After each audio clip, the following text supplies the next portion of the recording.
রমজানের ওই রোজার শেষে এলো খুশির ঈদ। মানুষের মনে খুশির জোয়ার।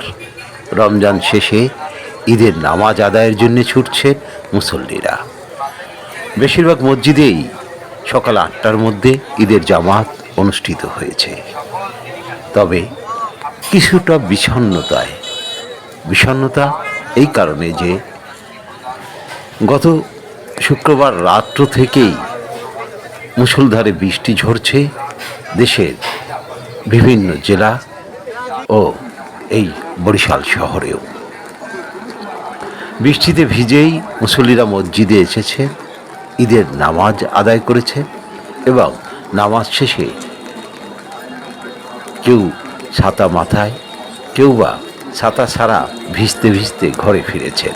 এই ভেজার মধ্যেও এক ধরনের আনন্দ সকলের চোখে মুখে।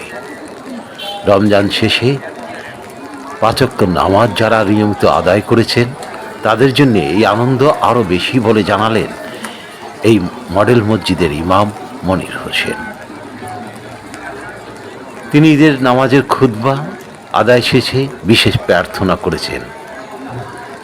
প্রার্থনা করেছেন সারা বাংলাদেশের মুসলমান তথা বিশ্বের মুসলমানদের ঐক্যবদ্ধ হওয়ার আহ্বান নিয়ে।